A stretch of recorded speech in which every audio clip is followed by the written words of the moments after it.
Mari kita akan baca bergantian, saya akan mulai bagi kita. Yeskel pasal 1 kemudian ayatnya yang ke-26 sampai 28. Pada tahun ke-30 dalam bulan yang keempat, pada tanggal 5 bulan itu, ketika aku bersama-sama dengan para buangan berada di tepi sungai Kebar, terbukalah langit dan aku melihat penglihatan-penglihatan tentang Allah. Ayatnya yang ke-26, tolong mic-nya dinaikkan. 2, 3.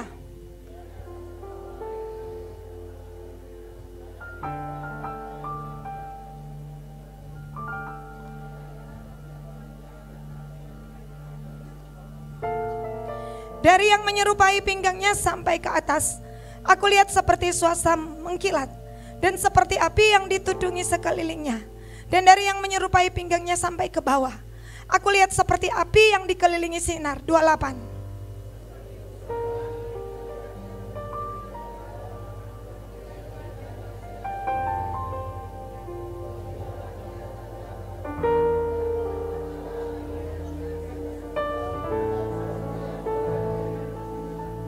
Saudara, Alkitab mengatakan, saudara sudah mendengar firman Tuhan pada minggu yang lalu. Ini adalah bagian yang kedua. Seperti busur pelangi yang terlihat pada musim hujan di awan-awan, demikianlah kelihatan sinar yang mengelilinginya. Begitulah kelihatan gambar kemuliaan Tuhan. Tak kala aku melihatnya, aku sembah sujud. Lalu kudengar suara Dia yang berfirman. Saudara, firman Tuhan pada minggu yang lalu mengingatkan kita, apa itu pelangi? Pelangi itu Tuhan ingat saya dan saudara. Pelangi itu Tuhan mengingat saya dan saudara. Dan saya percaya ini adalah sebuah tanda, sign daripada Tuhan. Kenapa atas gereja kita? Karena di lantai 4 ketika kita berdoa, air dari doa 40 jam tiba-tiba di tengah cuaca yang cerah muncul pelangi. Saya tahu ini adalah maksud dan rencana Tuhan. Kenapa? Karena firman Allah berkata, seperti busur pelangi yang terlihat pada musim hujan di awan-awan. Biasanya pelangi muncul pada musim hujan. Tapi hari itu saya ingat, saudara, tanggal 4 Februari pelangi itu muncul bukan pada masa hujan, tapi justru di langit yang cerah. Karena para ahli memperkirakan pelangi itu muncul kalau hujan, karena ada saudara campuran apalah maka muncul pelangi. Itu para ahli, saudara, akibat dari bias daripada hujan. Nah sekarang kalau kita mau tanya para ahli, kalau ada pelangi di awan cerah bagaimana? Kalau ada pelangi di musim yang cerah bagaimana? Saudara, berarti ada sesuatu sign dari Tuhan. Ada sebuah tanda bagi Tuhan, dari Tuhan untuk saya dan saudara. Yang pertama, saudara dengar khotbah minggu lalu bahwa Tuhan ingat dengan saya dan saudara. Tuhan ingat dengan doamu, Tuhan ingat dengan ceritamu. Dan hari ini kita akan melihat yang kedua. Apa maksud saudara busur pelangi itu muncul ketika selesai kita berdoa? Ketika bagi saudara yang belum dapat, saudara bisa lihat saudara tayangan. Saudara, apa yang Tuhan genapkan janji Tuhan bagi kita, bagi gereja ini, saya tahu tidak kebetulan. Dan kalau saudara ada di tempat ini, itu bukan waktu yang kebetulan. Ini saudara momen kairos Tuhan. Ini waktu yang Tuhan tentukan dalam hidupmu dan hidupku. Saudara, Alkitab bilang, seperti busur pelangi yang terlihat pada musim hujan di awan-awan, demikianlah kelihatan sinar yang mengelilingi. Begitulah kelihatan gambar kemuliaan Tuhan. Saudara, ada kemuliaan Tuhan. Dan dari kemuliaan Tuhan, saudara, Alkitab berkata, ada suara Dia yang berfirman. Tuhan sedang melepaskan firman-Nya atas Yeskel. Tuhan sedang melepaskan firman-Nya. Kenapa Tuhan melepaskan firman-Nya? Karena Yeskel minta. Yeskel rindu. Yeskel haus akan Tuhan. Apa buktinya? Alkitab berkata, ketika itu aku ada di tepi sungai Kebar. Sungai Kebar adalah sungai Babel. Dia rindu, saudara. Dia, saudara, rindu akan sesuatu. Mazmur 137 ayat 1. Kita kilas balik kerinduan Yeskel.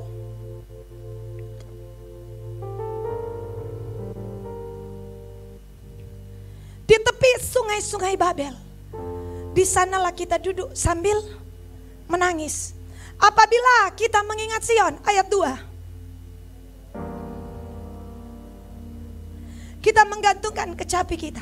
Mari kita lihat Saudara, Alkitab bilang di tepi sungai Babel. Saudara, balik lagi ke ayat tadi, Yeskel pasal 1 tadi. Saudara, di tepi sungai Babel itu mereka menangis. Dan Alkitab mengatakan, Yeskel 1 ayat 1, mereka menangis, mereka ingat Sion. Mereka ingat Tuhan ada bersama dengan mereka. Mereka ingat akan hadirat Tuhan. Membuat kalau saudara lihat di kitab Ratapan, Yerusalem disebut dengan kota terindah semesta. Kota kesukaan, kota terindah. Saudara, ketika saya lihat, saudara, di kitab Ratapan ini, saudara, hati saya juga menangis, saudara ya. Kenapa? Karena Alkitab mengatakan inilah kota, kota terindah, kota kesukaan. Kenapa kota itu menjadi terindah? Karena di sana ada hadirat Tuhan. Di sana Tuhan bertahta. Di sana para imam mempersembahkan korban. Di sana mereka bebas menyanyi, memuji dan menyembah. Tapi oleh karena dosa mereka hari itu ada di Babel. Dan Alkitab mengatakan mereka menangis. Dan saudara yang dikasih dalam Tuhan, mereka menangis setiap kali berkumpul di tepi sungai Kebar. Mereka menangis, mereka merindukan hadirat Tuhan kembali di Sion. Mereka merindukan, mereka dipulihkan, hati mereka hancur, hati mereka remuk. Ini bukan doa biasa, ini bukan doa tanpa rasa, ini doa dari hati yang merindukan Tuhan. Dan hari itu Tuhan tidak tahan. Open heaven, langit terbuka. Yeskel pasal 1 berkata, aku melihat langit terbuka dan ada janji Tuhan.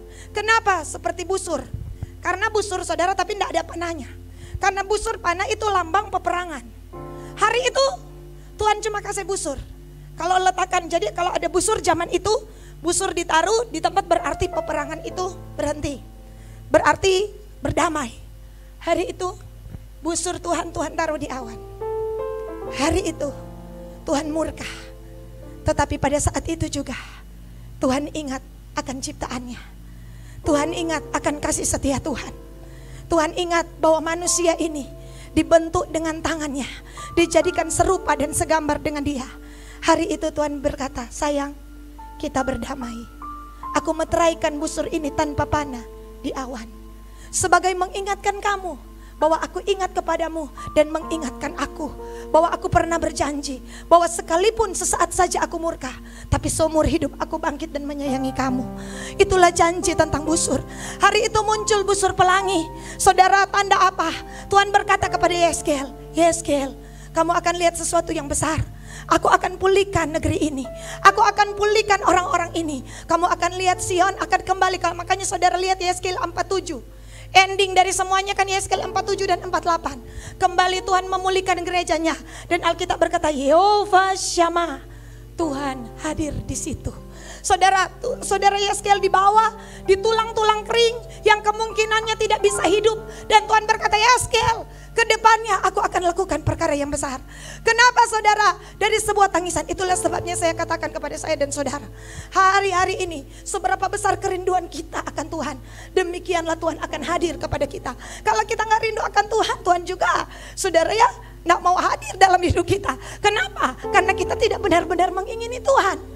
Kalau saudara minta air dan saudara bawa 1 botol, ya saudara akan pulang dengan air 1 botol. Tapi kalau saudara bawa loyang besar, saudara akan pulang dengan bawa loyang besar.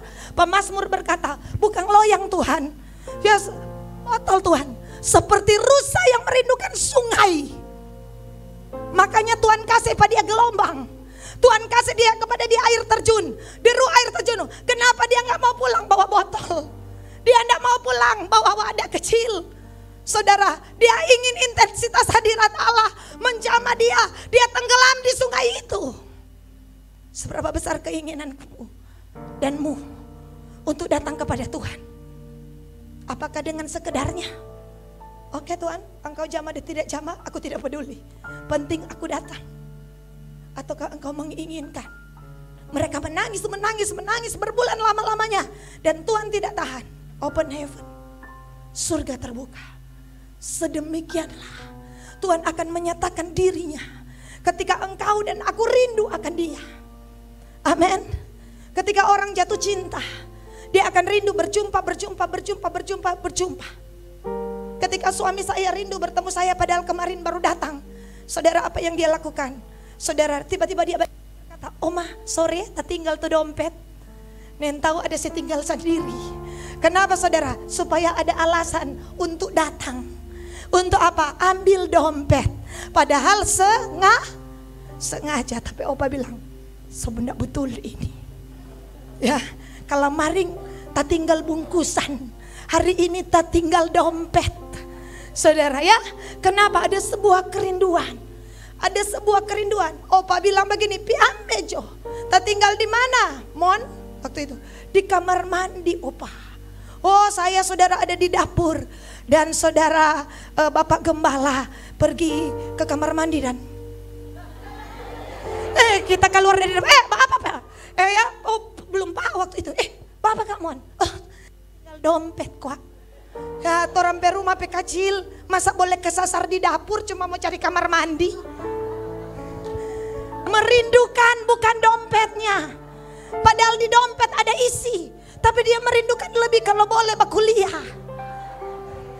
Jadi kalau ada tuh calon, ya, mama, kalau ada tuh orang kuranda bolak-balik, ada sesuatu itu.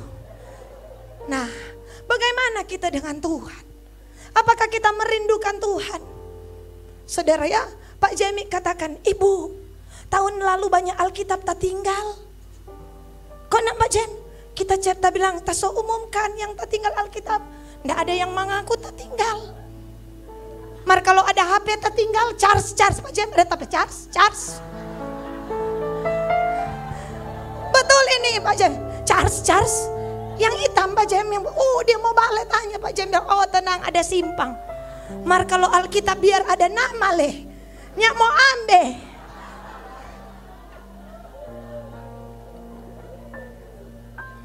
Haleluya. Tahun lalu. Haleluya. Seberapa besar kerinduan kita akan Dia? Atau kita menjadi doa tanpa rasa? Dan kita berkata, "Di mana Tuhan?" Tuhan bilang kita ada cuma di mana-mana. Ngana kan merindukan aku cuma kalau engkau. Begitu karena engkau perlu. Tapi kalau semuanya tercukupi, apakah engkau rindu? Hari itu Yeskel berdoa. Dia berdoa dan Tuhan buka. Kenapa? Dari situ ada maksud Tuhan. Kenapa Tuhan muncul? Oh, kemuliaan Tuhan hadir. Saudara, ku dengar suara Dia yang berfirman. Apa maksud Tuhan dalam hidupnya? Yeskel 3. Yeskel 2. Kita baca saja ayatnya yang ke-17. 3 ayat 17.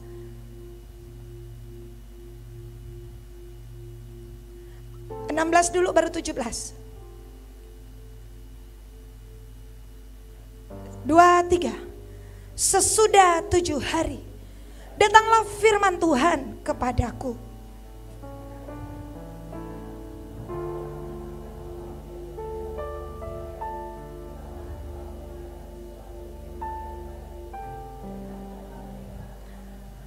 Alkitab bilang sesudah 7 hari. Hari pertama belum, hari kedua belum, hari ketiga dupe lama. Coba saudara berdoa. Hari pertama Tuhan belum jamah, hari kedua belum, hari ketiga pasti kita akan pulang. Hari itu setelah 7 hari Tuhan memberikan firman-Nya. Kalau tidak benar berang orang ini ingin, dia akan pulang sebelum waktunya. Tapi karena begitu ingin, sesudah 7 hari datanglah firman Tuhan kepadaku. Inilah yang dikatakan dengan menanti-nantikan Tuhan. Waktu kita berdoa kemarin 17 jam belum ada pelangi, 23 jam belum ada pelangi. Datang subuh somoklar baru pelangi muncul. Tanda sesuatu. Karena Alkitab mengatakan ada beberapa macam tanda di langit. Saudara, Wahyu 12 mengatakan ada tanda besar di langit. Ayat 3 mengatakan ada tanda lain di langit. Ketika langit memberikan sebuah tanda, saya dan saudara harus mengerti ini adalah pesan profetik daripada Tuhan. Ini tidak sembarang. Karena siapa yang bisa menulis di langit? Siapa yang bisa memerintah langit? Saudara, Dan ketika Tuhan memberikan tanda ini kepada saya dan saudara, apa maksudnya? Ayatnya yang ke-17 maksudnya. Hai anak manusia, aku telah menetapkan engkau menjadi penjaga kaum Israel. Apa maksud Tuhan yang pertama? Pelangi. Tuhan ingat padamu, Tuhan ingat padaku. Yang kedua, apa maksud Tuhan dengan menghadirkan pelangi di atas sana? Kepada Kingdom Vision, Tuhan menginginkan saya dan saudara menjadi penjaga bangsa ini, menjadi penjaga kota ini. Ini adalah pilihan Tuhan. Wah, Yohanes 15 ayat 16 begini. Bukan kamu yang pilih aku yang pilih kamu. Dan aku menetapkan. Ada kata penetapan. Ini bukan hal biasa. Ini hal yang luar biasa. Kenapa Tuhan taruh di pelangi dan Tuhan buat nanti selesai doa, dan kenapa Tuhan lakukan? Justru apa? Saya mengerti. Ada banyak pikiran manusia. Salah-salah kalau ujang, sewajar pelangi ada di atas. Tapi Tuhan sengaja buat siang, pagi hari cerah, supaya saya dan saudara tahu bahwa ini bukan, saudara, tanda tangan manusia. Ini tanda tangan Tuhan. Kenapa? Hai anak manusia, hai Kingdom Vision, Tuhan telah menetapkan engkau menjadi penjaga atas rumah tanggamu, menjadi penjaga atas kota ini, menjadi penjaga atas bangsa ini. Ini bukan kebetulan. Ini adalah sebuah, saudara lihat, ketika minggu lalu ditetapkan, Pak Gembala bilang, ya, di Bitung tanggal sekian, bahwa ini adalah pengerja GBI KIF lengkap, maka dikatakan sah sejak hari itu. Kenapa? Karena telah ditetapkan. Alkitab bilang, aku telah menetapkan engkau. Tuhan telah tetapkan saudara. Kenapa saudara ada di sini? Karena saudara adalah pilihan. Oh, karena saudara ditetapkan Tuhan. Untuk apa? Penjaga, jagalah kota ini. Jagalah bangsa ini. Jagalah, berjaga-jagalah, berjaga-jagalah. Amin. Lihat kiri kanan saudara. Ini waktu penetapan. Ini waktu penetapan. Kalau engkau ada di sini, saudara, karena Tuhan pilih engkau. Tuhan pilih engkau. Tuhan lantik engkau. Dengan apa saudara? Aku telah menetapkan engkau. Engkau menjadi penjaga kaum Israel. Ada penjaga-penjaga negeri ini. Ada penjaga bangsa yang telah diakui oleh banyak orang. Yang pertama, Cindy Jacobs. Tuhan menyampaikan firman. Saudara, yang kedua yang sudah berpulang, saudara ya, Morris Serulo, Billy Graham, saudara ya, Pendeta Yosua. Yosua apa ya? Tak kerendengan. Itu adalah penjaga. Saya nonton waktu pernah pesawat jatuh, tahun berapa dia berkata, aku melihat dia sementara siaran, saudara kalau saudara lihat, ada beberapa yang pernah kirim kepada saya, yang kesembuhan terjadi sampai hari ini. TB Yosua, dia berkata sementara itu kegiatan di Afrika, tiba-tiba dia balik ke kamera, hai Indonesia, aku melihat ada sebuah goncangan di langit. Engkau yang bernama bangsa Indonesia, mereka adalah penjaga bangsa. Penjaga bangsa. Apapun yang terjadi atas satu bangsa, Tuhan akan menyampaikan firman-Nya. Tuhan akan menyampaikan sesuatu kepada nabi-nabinya. Dan hari ini dengan baik, ketika Tuhan pilih saudara dan saya, sebelum sesuatu terjadi atas kota ini dan bangsa ini, di Sulut ini, Tuhan akan sampaikan kepadamu. Tuhan akan sampaikan kepada kita. Kenapa? Itu adalah satu konsekuensi. Satu di mana ketika Tuhan angkat seseorang, Tuhan berikan dia mandat, Tuhan berikan otoritas. Makanya kan waktu Babel Tuhan angkat Yeremia, Tuhan angkat Yesaya. Sebelum sesuatu mau terjadi, Tuhan angkat. Tuhan sudah bilang dulu, mau terjadi begini. Yang lain tidak percaya. Kalau kalian tidak bertobat mau begini, bangsa akan datang, mereka bilang, penjagaan kami lengkap. Bertobatlah, tentara kami banyak, kubu-kubu sudah dibangun. Enggak, Tuhan yang akan menyerbu, Tuhan akan izinkan. Enggak, padahal nabi-nabi Tuhan sudah berfirman. Saudara lihat sejak Nuh, mau air bahkan Nuh sudah bilang. Karena Nuh adalah penjaga hari itu. Dan kakeknya Metusalah umur 969. Kenapa dikatakan manusia terpanjang? Karena apa? Arti Metusalah, sesudah ia mati datanglah air bah. Makanya ketika Metusalah mengembuskan, kenapa umurnya harus panjang. Karena Tuhan mau kasih kesempatan panjang kepada orang-orang. Karena kan umur manusia pada saat itu 900 lebih, 812. Ya saudara, iya. Ketika disurvei, saudara kan nama-nama Set. Ya anaknya Kenan 812 sekian. Anaknya 807. Kemudian 715. Ya saudara, Nuh 600 lebih. Lihat kiri kanan berapa ratus.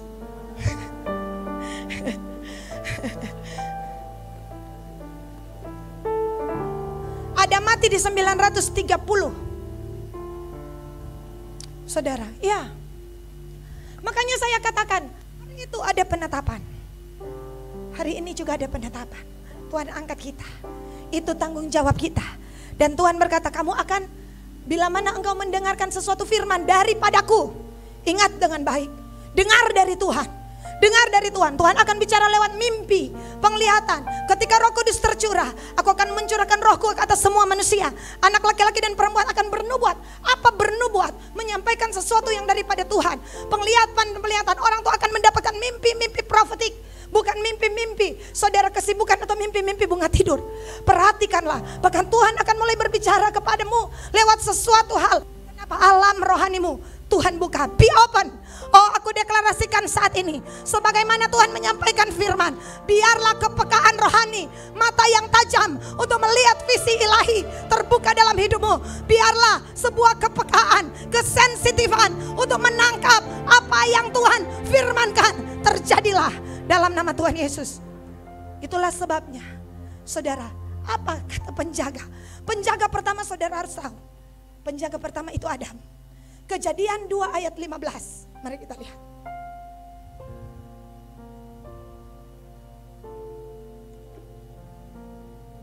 Penjaga dari kata natsar.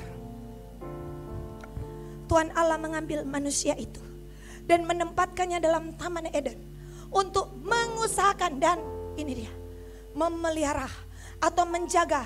Bahasa Ibrani-nya mengatakan natsar. Inilah penjaga pertama, penjaga Taman Eden. Tapi penjaga yang pertama lalai. Penjaga yang pertama tunduk. Tunduk kepada siapa? Ular. Ular masuk di taman, menggoda Hawa oleh buah. Hari ini satu kabar baik bagi kita para penjaga sekarang. Para penjaga zaman akhir, kita tidak akan jatuh karena buah. Amin. Ya saudara, perhatikan dengan baik. Kita akan berhadapan dengan ular itu. Kenapa? Karena sampai hari ini saya dan saudara, kita nggak akan buka kisahnya ya. Semua sudah tahu ya. Yang menggoda Hawa itu bukan jerapah, tapi ular. Kita sepakat dulu di sini, saudara ya. Jadi ular. Kita nggak usah lihat ayatnya. Kita melihat masa ini. Karena gambaran firman Allah, saudara, iya, ini apa ini? Ular ini, Wahyu 12. Yuk kita lihat.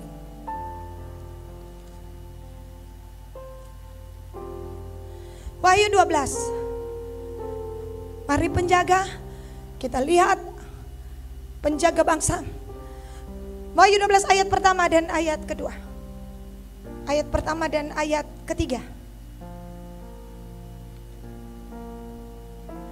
Maka tampaklah satu tanda besar di langit. Perhatikan saudara, kita punya tanda pelangi. Di sini dikatakan ada tanda besar di langit. Seorang perempuan berselubungkan matahari dengan bulan di bawah kakinya dan sebuah mahkota dari 12 bintang di atas kepalanya. Inilah gereja Tuhan. Gereja akan berhadapan dengan siapa? Ayat 3. Ayat 3. Kita potong dulu. Maka tampaklah satu tanda lain di langit. Saudara lihat, tanda juga kan? Di mana? Di langit juga. Lihatlah seekor naga merah padam yang besar, berkepala 7, bertanduk 10, dan di atas kepalanya ada 7 mahkota. Ayat 4.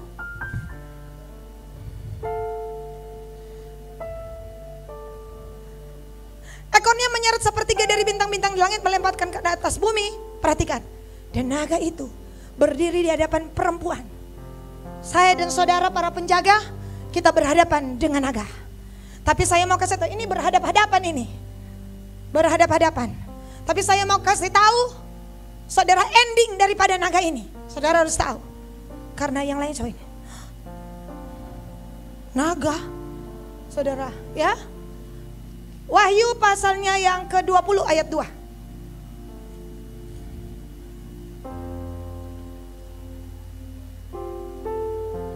Ia menangkap ular tua itu, yaitu iblis dan setan, dan ia mengikatnya 1000 tahun lamanya. Ayat 10. Naga itu iblis. Dan iblis yang menyesatkan mereka dilemparkan ke dalam lautan api dan belerang, yaitu tempat binatang dan nabi palsu itu. Dan mereka disiksa siang malam sampai selama-lamanya. Jadi yang menang siapa? Kita. Yang menang siapa? Kita. Bilang kiri kanan, jangan takut. Roh kemenangan ada padamu. Roh kemenangan ada padamu. Jadi kita lihat dulu akhirnya, supaya kita tidak tarik nafas berat. Saudara ya, kita harus tahu kenapa. Karena si naga ini sudah dikalahkan oleh Yesus Kristus di atas kayu salib. Naga ini sudah dinyap. Makanya ada satu firman bilang begini, Yesus aku kenal, Paulus aku ketahui. Itu yang bilang siapa? Roh jahat. Kenal di mana Pak Tuhan Yesus? Kenal dari bahasa aslinya, punya pengalaman. Kapan dia kenal dengan Tuhan? Ketika Tuhan Yesus disalibkan, ketika dia wafat dan dia masuk ke the gate of Hades, dan dia berkata, hai iblis, serahkan kunci lubang jurang maut. Dia injek iblis di kepalanya, serahkan. Yaudah, kenapa. Itulah sebabnya dia bilang, Yesus aku kenal, ya, sambil menyebut-nyebut kepahitan dia. Kenapa? Karena dia pernah mengalami pengalaman kepalanya sudah diremukkan oleh Tuhan Yesus Kristus dan memberikan kemenangan kepada kita. Makanya dia bilang, Yesus aku kenal, bukan dari kata orang, dia ada injak tapi kepala. Itulah kematian Kristus, memusnahkan maut. Apa yang paling ditakuti orang? Maut. Makanya dikatakan, hai maut, di mana sengatmu? Amin. Makanya ketika kita mati, langsung buka mata. Ya nak mau maut selama-lamanya. Kita buka mata di mana? Di surga. Karena maut sudah dikalahkan. Bilang kiri kanan saudara, jangan takut mati. Maut sudah dikalahkan. The gate of Hades sudah dihancurkan ketika Kristus mati di atas kayu salib. Saudara, sesuatu yang besar. Makanya dia bilang, Yesus aku kenal. Oh saudara, itulah sebabnya mari kita lihat. Saudara, ini sebuah gambaran besar. Saudara sudah tahu dan Tuhan memberitahu. Inilah salah satu meterai yang Yohanes minta. Biarlah meterai ini dibuka, supaya kami tahu bagaimana akhirnya nanti. Supaya kami mengerti. Dan meterai itu dibuka, kata firman Allah, oleh Dia, oh yang telah disembelih, Yesus Kristus yang layak membuka kitab itu dan meterainya. Dan ketika dibuka, ada nama-nama kita dalam kitab kehidupan, ada nama-nama kemenangan. Makanya dia bilang, akulah Alfa dan akulah Omega, aku yang awal, aku yang akhir, aku yang ada, sudah ada, dan yang akan datang di atas awan, menjemput saya dan saudara, kemenangan besar. Dan di situ Tuhan gambarkan perjamuan kawin. Jadi saudara, kejadian hari-hari ini bukan fenomena alam. Perhatikan, kejadian hari-hari ini adalah sesuatu yang sedang terjadi di alam roh, yang lebih nyata daripada alam nyata. Dengar baik, sesuatu yang terjadi hari ini akibat pembukaan meterai di ruang tahta. Wahyu pasal 4. Mari kita lihat.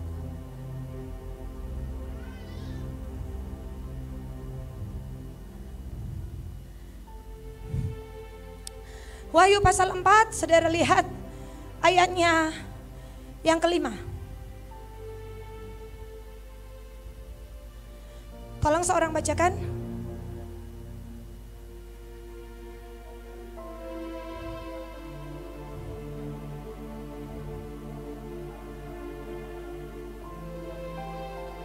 Wahyu 5 ayat 1 dan 2. Nanti baca semua ya di rumah.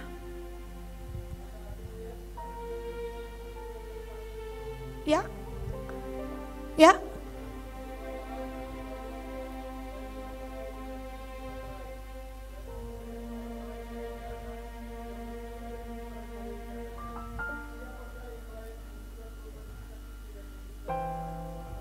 Nah, kemudian ayatnya yang keempat.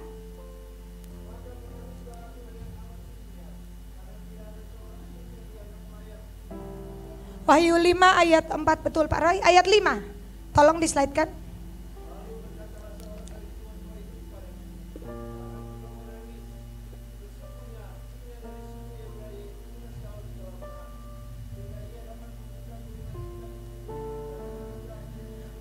Amin. Jadi ada kitab, di situ dimeteraikan. Ada meterai-meterai yang akan dibuka. Nah, kita nggak akan bahas ini, tapi mari kita lihat dulu Wahyu 6 ayat 1.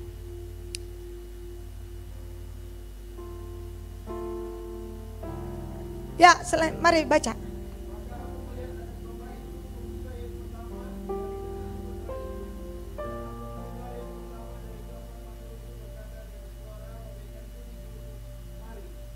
Kemudian ayat 3, ayat 4.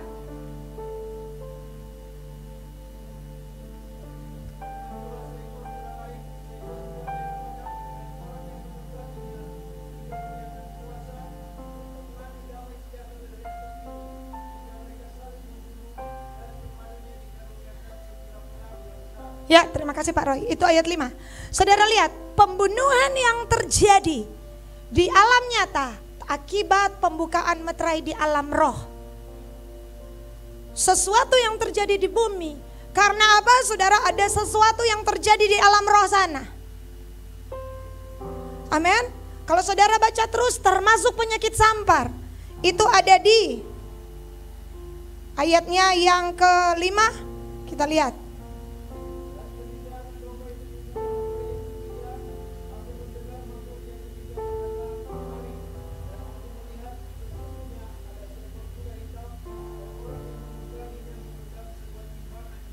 Secupak gandus ini harganya, goncangan ekonomi yang terjadi akibat sesuatu di alam roh. Amin. Kita lihat sepintas-sepintas ya. Ayat 8, karena kita masih di bagian kedua ini. Bagian ayat 8.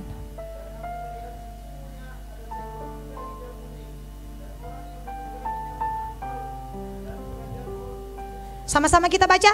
Dan kepada mereka diberikan kuasa atas 1/4 dari bumi untuk membunuh dengan pedang, dengan kelaparan dan sampar, dan binatang-binatang yang buas di bumi. Saudara lihat, semua fenomena yang terjadi di alam nyata karena ada sesuatu yang terjadi di alam roh. Ada yang bersinggungan dengan yang namanya tahta. Kenapa Tuhan izinkan ini? Karena memang ini adalah hari-hari yang terakhir. Sudah saatnya pemerintahan di muka bumi ini akan di take over oleh raja di atas segala raja. Sudah saatnya saudara ya, kerajaan Tuhan memerintah. Sudah saatnya dan semakin dekat. Ini adalah pembukaan sebelum kedatangan Tuhan yang kedua kalinya. Jadi perhatikan dengan baik. Di sesi ini saya ingin kita melihat apa yang terjadi di alam roh akibat di alam nyata akibat sesuatu yang terjadi di alam roh. Ya saudara, apa yang terjadi dengan di ruang tahta? Itulah sebabnya saya dan saudara harus menghadap tahta Tuhan. Karena masalah-masalah ini tidak bisa diselesaikan dengan kedagingan manusia. Perhatikan dengan baik. Ada masalah-masalah di muka bumi ini, kekuatan manusia tidak bisa, kekuatan dagingmu tidak bisa menyelesaikan persoalan ini. Saudara ya, kekuatan daging apa yang bisa menyelesaikan persoalan? Hari-hari ini Ayub menubuatkan, kalau tidak salah Ayub pasal 12 ayat 24. Saudara lihat, ada yang kekuatan daging tidak bisa selesaikan.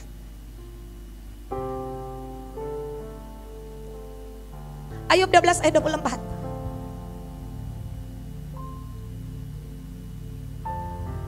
Dia menyebabkan para pemimpin dunia kehilangan akal dan membuat mereka tersesat. Pemimpin dunia pun bisa habis akal. Siapa pemimpin hari ini yang punya banyak akal? Menghadapi COVID, Tuhan sedang membuktikan, nak, semua kekuatan daging, ada sesuatu yang tidak bisa diselesaikan oleh kekuatan daging. Saudara, amin, dengar baik. Semua yang terjadi di muka bumi ini, ada hal-hal dan sebagian besar yang akan terjadi di akhir zaman ini, kekuatan daging tidak bisa menyelesaikannya. Kekuatan otot apalagi, kekuatan money, oh tidak bisa. Saudara ya, salah satu negara terbaik memiliki saudara kematian terbanyak justru di saat rumah sakitnya adalah rumah sakit tercanggih di seluruh dunia.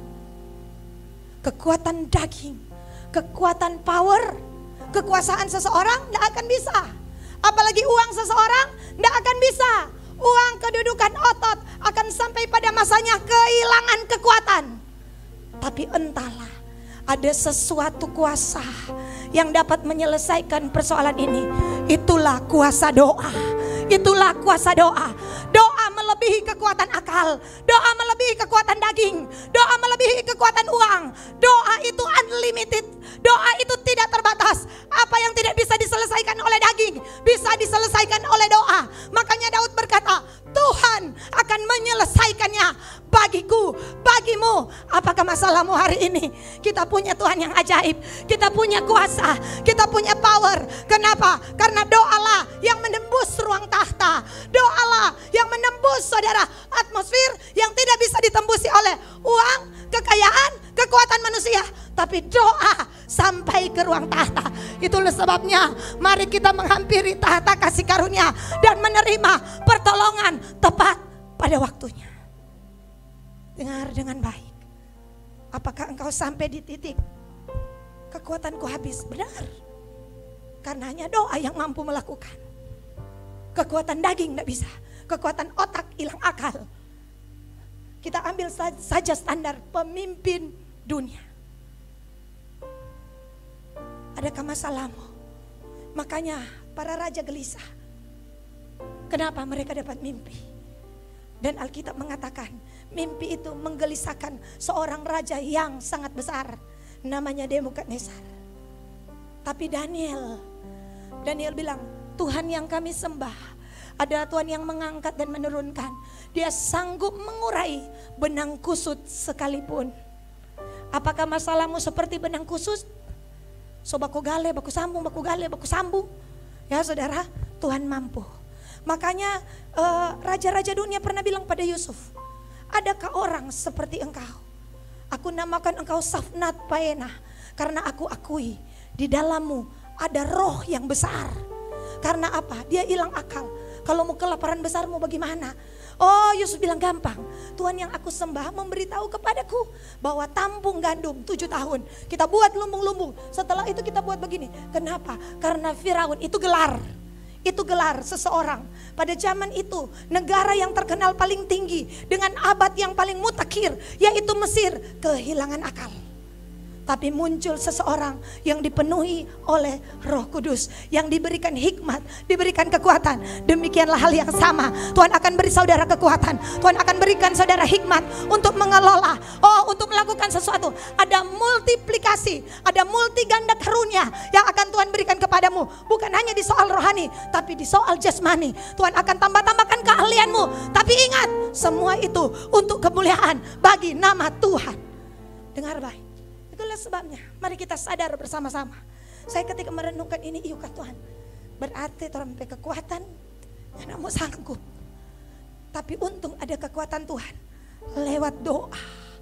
Lewat doa. Lewat doa. Amin. Makanya Alkitab bilang, Tuhan Yesus bilang, jangan jemu-jemu berdoa. Tuhan sok kasih apa? Kuasa lewat apa? Doa. Tuhan berkata berjaga-jagalah di dalam doa. Kenapa? Karena Tuhan mau kasih tahu, kekuatanmu sampai satu saat mau sandar, men. Mau sandar, hawe. Coba Jo. Karena orang ini pancoba. Ini orang Israel bilang, Harun, Musa kok lama turun-turun dari gunung? Bikin Joko Allah. Ganti Pak Musa. Mereka mencoba menggantikan hadirat Tuhan dengan sesuatu. Kenapa hadirat Tuhan tidak kelihatan? Mereka mau suka tuh dapat lihat. Amin. Mereka suka lihat fakta, apa? Ya biar nyak berkuasa itu Baal, marta orang dapat lihat. Lembu. Bayangkan. Kenapa? Sudah tidak ada hadirat Tuhan di situ. Saudara, jadi manusia akan mencoba dengan kekuatan sendiri. Mereka pikir mereka bisa. Saudara ya, gereja yang tanpa realita Tuhan akan mulai mencoba hal-hal yang manusiawi, metode-metode yang mereka pikir bisa menggantikan Tuhan. Yang penting jemaat tetap ada, yang penting mereka enjoy, yang penting mereka nyaman. Dan Billy Graham berkata, Roh Kudus pergi, mereka pun tidak pernah tahu. Kenapa? Karena sudah tidak ada realita Tuhan, sudah tidak ada hadirat Tuhan. Mereka berkata, Musa terlalu lama, lebih baik. Bukankah orang seperti itu kadang kalah? Torang coba sana, coba sini, coba sana. Nanti kalau senyanda ada yang bisa tong coba, baru torang berdoa. Amin. Haleluya. Lihat kiri kanan, torang kurang sama. Ya saudara, saya dan saudara pernah alami semua ini. Amin. Tapi Tuhan tolak enggak, karena bagus. Haleluya. Saudara, nah mari kita lihat. Saudara ya, apa ketika kita berhadapan dengan naga ini, apa yang harus kita lakukan? Tuhan akan berikan caranya untuk kita jangan seperti Adam, kita lalai, kita ceroboh, Taman Eden dikuasai. Mari kita lihat Nehemia.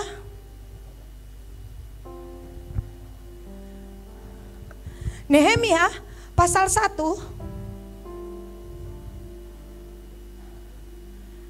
ayat 13. Nehemia mau bangun tembok Yerusalem yang jumlahnya pintu gerbangnya 12. Nehemia pasal 2, ayat 13. Mari kita baca. Demikianlah pada malam hari aku keluar melalui pintu gerbang lebak ke jurusan mata air ular naga dan pintu gerbang sampah. Aku menyelidiki dengan seksama tembok-tembok Yerusalem yang telah terbongkar dan pintu-pintu gerbangnya yang habis dimakan api. Saudara, nanti saudara baca di rumah, dia akan bangun 12 pintu gerbang, ya kan? Makanya Yerusalem baru juga 12 pintu gerbang.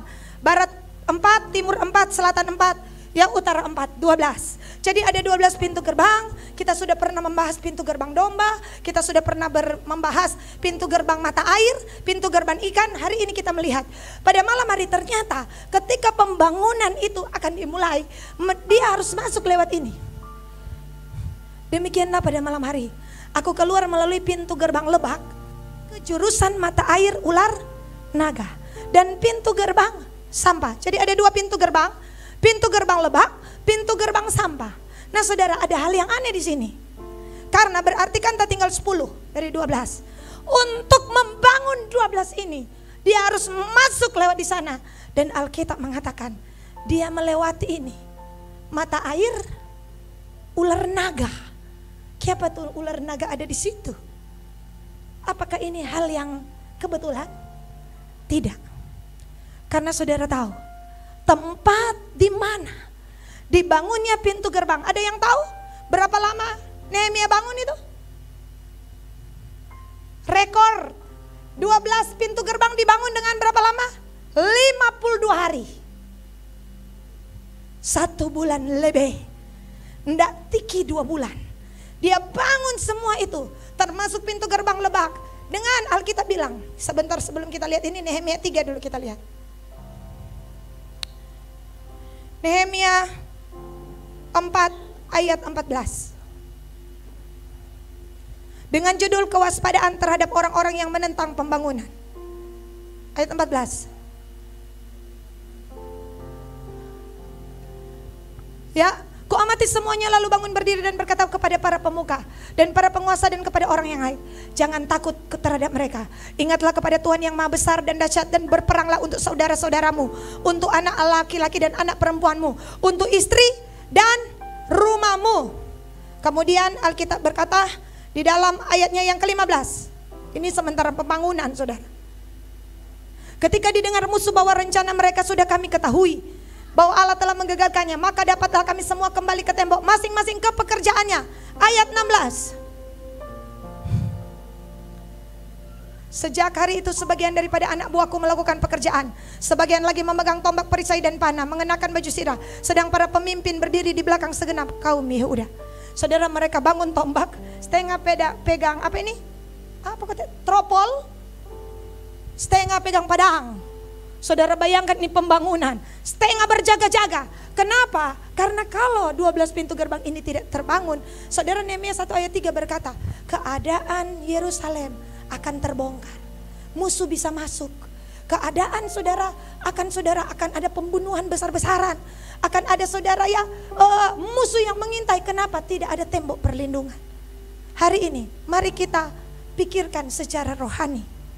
Alkitab mengatakan ini ya, akan orang-orang yang masih tinggal di sana terhindar dari penawan, ada dalam kesukaran besar. Keadaan tercela. Bayangkan, sukar besar, keadaan tercela. Tembok Yerusalem sota bongkar tabakar. Ini yang Nehemia bangun. Kalau enggak, keadaan akan tertawan saudara, akan ada kesukaran besar, akan ada celaan.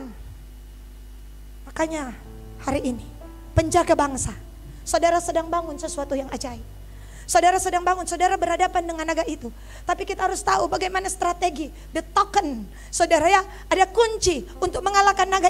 Mari kita lihat, kita balik di Nehemia 2. Ayat 13, mengalahkan ular naga. Saudara tahu di tempat Nehemia bangun pintu gerbang lebak sampah itu, saudara, Nehemia di tempat itulah pernah terbunuh ular naga besar. Ini sebuah lambang profetik bahwa naga itu sudah dikalahkan, naga itu sudah dihancurkan. Untuk pembangunan semuanya ini Tuhan bilang kepada Yehezkiel untuk membangun, saudara ya. Mari kita lihat Yehezkiel dulu. Yehezkiel pasalnya yang ketiga. Ini dasarnya ayat 8.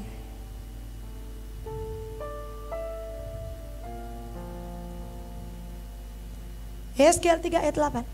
Lihat, hai penjaga bangsa, aku meneguhkan hatimu melawan mereka yang berkepala batu, dan membajakan semangatmu melawan ketegaran hati mereka.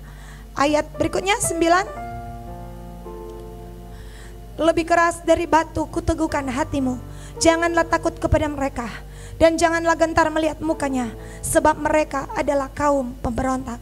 Perhatikan saudara, seorang penjaga bangsa, ini yang sifat dasarnya, dia harus teguh hati seperti batu intan. Intan bisa potong kaca, betul? Tapi intan, saudara, itulah sebabnya Tuhan proses. Intan itu, saya lihat di Google, intan itu DP, ada kotak DP di atas. Apa di atas intan? Berlian. Intan, jadi arang itu kalau diproses itu berada di mana? Kedalaman permukaan bumi. Paling kurang 161 km di bawah bumi. Intan dihasilkan dari apa saudara? Dari batu-batuan yang telah ditekan, tapi tetap ada. Penjaga bangsa, Tuhan izinkan tekanan demi tekanan datang dalam hidupmu. Bahkan ada sebuah statement tadi saya baca. Mereka melakukan penelitian, intan yang terbaik justru didapat ketika meteor dan asteroid baku tubruk baru jatuh. Saya katakan, apa artinya ini Tuhan? Intan muncul ketika pergumulan dan kesesakan dan impitan baku tubruk, kon datang 4 orang. Itu baru bilang. Amin. Itu kan yang dialami Ayub. Belum habis itu 1. Ya. Ini apa, domba-dombanya mati, unta-untanya mati. Belum unta-untanya mati, ya saudara, anak-anaknya mati. Hartanya habis, anaknya habis. Bukankah itu pertemuan tabrakan antara meteor dan asteroid? Makanya jangan heran orang yang jadi intan kadangkala belum habis pergumulan ekonomi, so datang anak, belum suami, kon dia baku dapa, baku tabrak. Itulah intan. Dengar baik, intan yang terbaik didapat dari meteor dan asteroid. Keras toh ini, meteor kan ke batu keras. Saudara bayangkan pergumulan yang berat, baku dapat yang pergumulan berat, hantam 4 orang. Tapi saudara, ada kekuatan Tuhan. Makanya Paulus berkata, segala perkara dapat aku tanggung di dalam Dia yang memberikan kekuatan kepadaku. Perkara apa? Perkara dapat bunuh, dapat user. Paulus kan so pernah dapat bunuh, dapat user, dapat rajam, dapat hina. Dia bilang semua perkara ini sobaku dapat hantam tanpa kita satu kali. Itulah sebabnya Tuhan berkata, seperti batu intan. Katakan kepada intan-intan di kiri kananmu. Haleluya. Amin saudara. Intan dihasilkan dari pertemuan saudara, hantaman demi hantaman. Tapi justru aneh, menghasilkan saudara logam mulia. Itu baru intan. Belum kotek berlian. Tuh berlian spanggal, orang Manado bilang kanino ada di mahkota Ratu Inggris. Elizabeth Hoki. Dengan harga ujung kuku, saudara, 9,99 M per karat.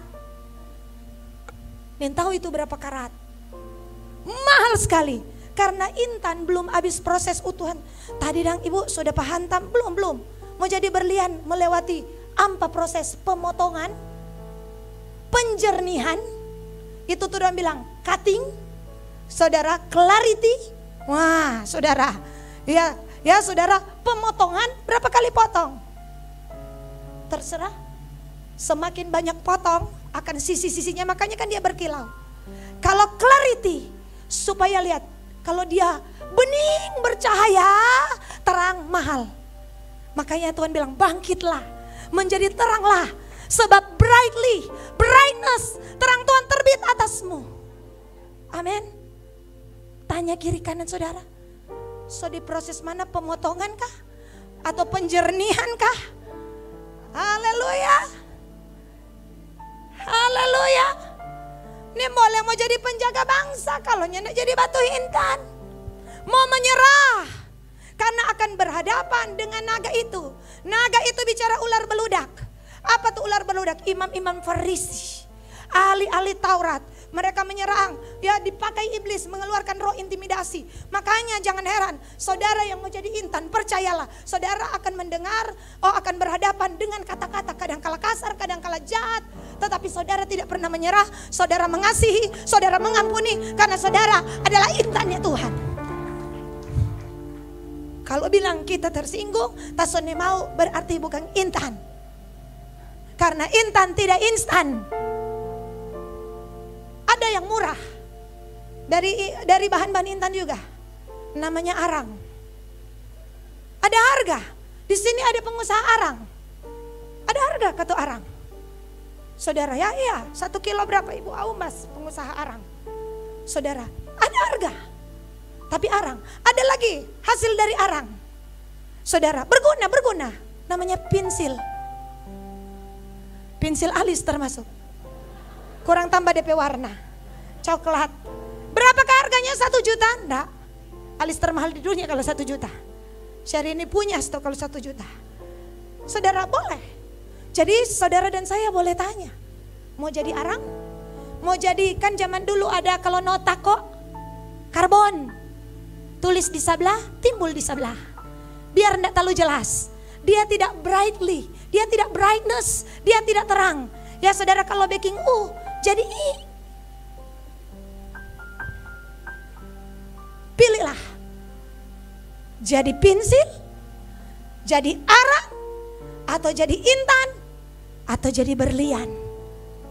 Karena berlian dibakar 4.824 derajat Celcius. Air mendidih 100 derajat. Berapa kali lipat. Itulah penjaga bangsa. Makanya Tuhan izinkan pergumulan. Tapi Tuhan kan kasih solusi. Nah, ingat tuh tadi, berdoa. Doalah yang akan membuat engkau powerful. Doalah yang akan berkata kepada gunung-gunung persoalan, engkau akan menjadi tanah yang rata. Zerubabel berkata, hai gunung besar, aku berdoa engkau menjadi tanah yang rata. Bahkan dia berkata, Tuhan bilang kalau engkau berkata kepada gunung besar, pindah, move, gunung itu akan pindah. Hanya dengan apa? Kuasa doa. Karena Roh Kudus ada di tengah-tengah kita. Coba ayat di atasnya bilang.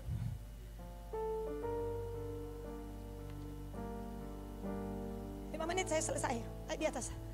Yeskel 3 ayat 8. Lihat, aku meneguhkan hatimu melawan mereka yang berkepala batu.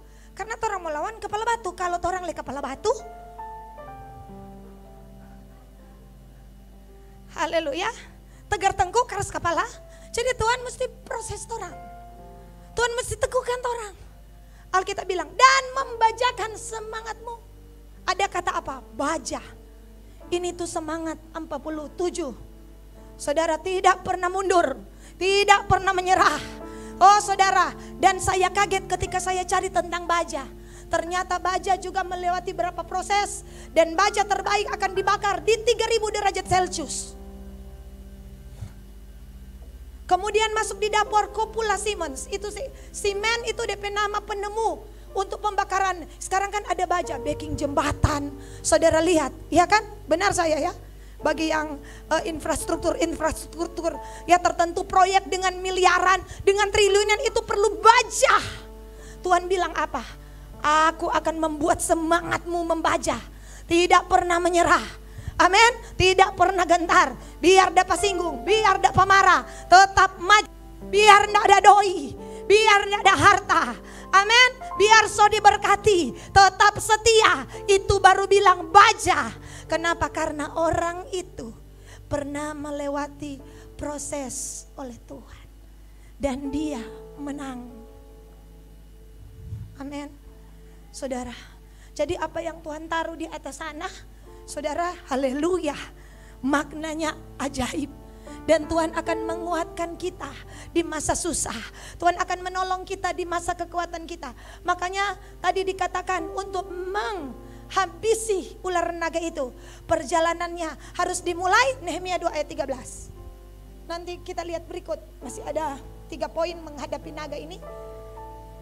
Nehemia 2 ayat 13. Demikianlah pada malam hari untuk memasuki, saudara, pintu ini harus dilakukan pada malam hari. Ayat berikut bilang ayat 14. Ayat 14. Ayat 14 kemudian ayat 15.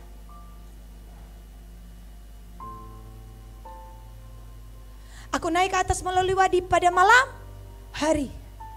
Malam hari. Paulus dan Silas pernah mengalahkan roh piton. Saya tidak perlu jelaskan, sudah pernah disampaikan. Ada seorang perempuan, saudara ingat, dia kemasukan roh dan dia berkata, ini anak Allah yang maha tinggi, ini anak Allah yang maha tinggi. Paulus usir itu, ya, di dalam nama Tuhan Yesus. Akhirnya Paulus di dalam penjara. Itu pertarungan dengan naga di Filipi. Dan Alkitab mengatakan di tengah malam, Kisah 16 mengatakan ini malam hari, pegang ayat ini. Ini ayat kunci kita, Kisah 16. Pendeta James tolong baca dulu ayat 16 dan 17. Kasih kuat. Pak Roy tadi sudah berapa giliran? Kisah 16 ayat 16 dan ayat 17. Yuk kita lihat. Kisah 16 ayat 16. Pada suatu kali ketika kami pergi ke tempat sembahyang itu, kami bertemu dengan seorang hamba perempuan yang mempunyai roh tenung. Dengan tenungan-tenungannya tuan-tuannya memperoleh penghasilan besar. Roh tenung dari bahasa Yunaninya piton. Lihat naga lagi. Terus ia mengikuti Paulus dan kami dari belakang sambil berseru, katanya, orang-orang ini adalah hamba Allah yang maha tinggi. Mereka memberitakan kepadamu jalan kepada keselamatan. Ayat 18. Hal itu dilakukan beberapa hari lamanya. Tetapi ketika Paulus tidak tahan lagi akan gangguan itu, ia berpaling dan berkata kepada roh itu, demi nama Yesus Kristus aku menyuruh engkau keluar dari perempuan ini. Kemudian ayat 19. Keluar dari roh itu. 19. Ketika tuan-tuan perempuan itu melihat bahwa harapan mereka akan mendapat penghasilan lenyap, mereka menangkap Paulus dan Silas lalu menyeret mereka ke pasar untuk menghadap penguasa. Jadi mereka di penjara. Kenapa? Karena spirit naga ini marah. Makanya saya katakan perlu orang, saudara, semangat baja. Ketika Paulus dan Silas menang di satu peperangan, mereka harus dimasukkan dalam penjara. Kisah 16 ayat 25. Tetapi kira-kira tengah malam Paulus dan Silas berdoa dan menyanyikan puji-pujian kepada Allah, dan orang-orang hukuman lain mendengarkan mereka. Ayat 26. Akan tetapi terjadilah gempa bumi yang hebat, sehingga sendi-sendi penjara itu goyah, dan seketika itu juga terbukalah semua pintu dan terlepaslah belenggu mereka. Ayat 25. Semua. Mundur. Alkitab mengatakan seperti ini, saudara. Akan terjadi, tetapi kira-kira tengah malam Paulus dan Silas berdoa dan menyanyikan puji-pujian. Di tengah kemarahan naga ini, perhatikan, Paulus itu sudah ditangkap dan Silas. Mereka menang, roh ini lari, tapi roh ini adalah pemerintah dan penguasa di satu yang namanya Filipi. Penguasa di satu kota yang namanya Filipi. Dan oleh sebab itu dia pakai para penguasa memasukkan saudari didera, disiksa, saudara dipukul, baru dia kasih masuk di penjara. Orang kalau tidak semangat baja akan mudah menyerah dengan tantangan. Orang so ikut Tuhan, kepa Tuhan tidak bela. Tetapi saudara, apa yang dilakukan? Tiba-tiba kira-kira tengah malam Paulus dan Silas berdoa, menyanyikan puji-pujian. Sendi-sendi itu mulai goyah dan tiba-tiba muncullah ayat terkenal Kisah 16 ayat 31. Percayalah kepada Yesus Kristus, maka engkau dan seisi rumahmu akan diselamatkan. Kepala penjara Filipi, semakin banyak orang bertobat. Tapi saudara Paulus dan Silas, saudara harus berhadapan dengan naga itu. Tadi Kisah 16, bagaimana caranya? Ayatnya yang ke-25. 25, kira-kira tengah malam. Saudara lihat, salah satu cara berhadapan dengan naga ini. Kenapa? Karena kalau enggak, tuayan di Filipi akan dibawa. Jiwa-jiwa di Filipi bisa berubah, tidak setia. Orang-orang diikat dengan belenggu. Saudara, itulah sebabnya saudara ada kitab Filipi. Karena di Filipi terjadi breakthrough. Di Filipi terjadi tuayan. Ada tuayan besar atas kota kita. Ada tuayan besar atas bisnismu. Alkitab berkata, lakukanlah ini. Kira-kira tengah malam. Midnight breakthrough. Midnight attack. Serangan tengah malam. Itulah doa malam. Midnight attack. Ya saudara, tapi pikir-pikir, siapa mau kasih kalah ini? Naga ini Nehemia mesti malam hari. Paulus dan Silas bertempur di tengah malam. Midnight attack. Baku sapu saudara sampai alam roh. Membuat apa yang ada di alam roh nyata di alam bumi. Pintu-pintu besi terbuka. Sendi-sendi penjara goyah. Terjadi gempa bumi yang hebat. Karena apa? Midnight attack. Midnight prayer. Amin.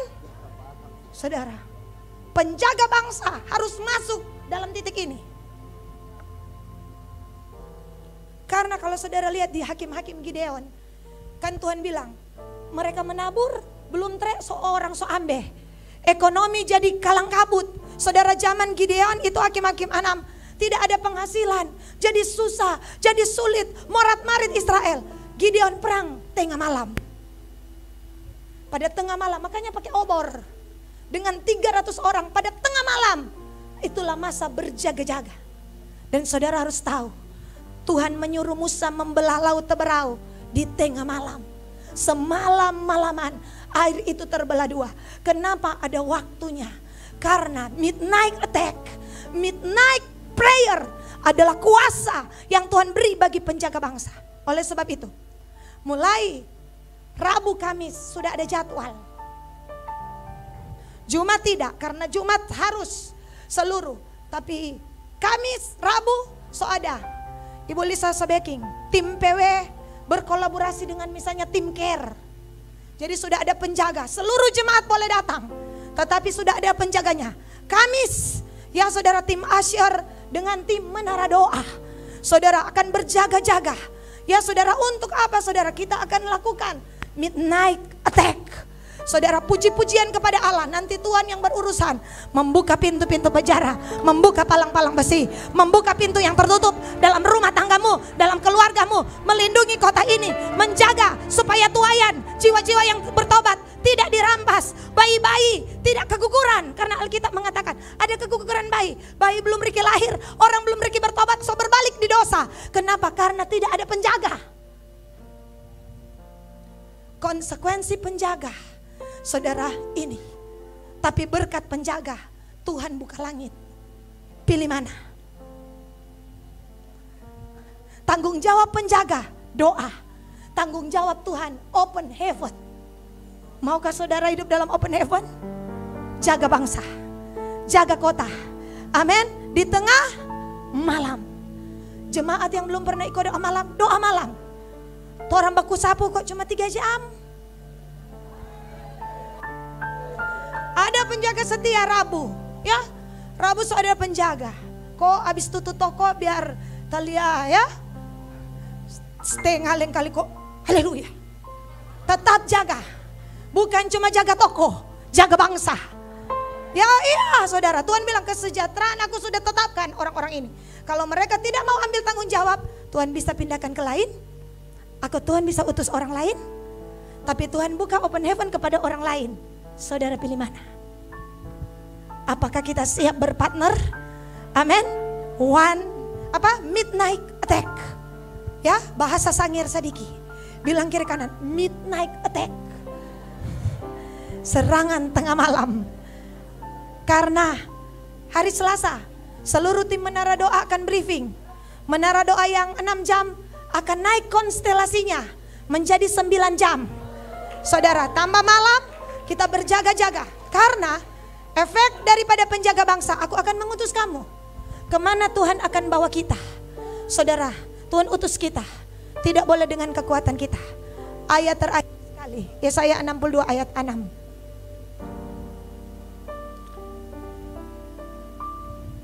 Telah terjadi kerebutan di samping kiri saya. Ada berpikir bagaimana malam Bagaimana malam? Itu pun setelah dijadwal cuma kena 1 bulan 1 kali.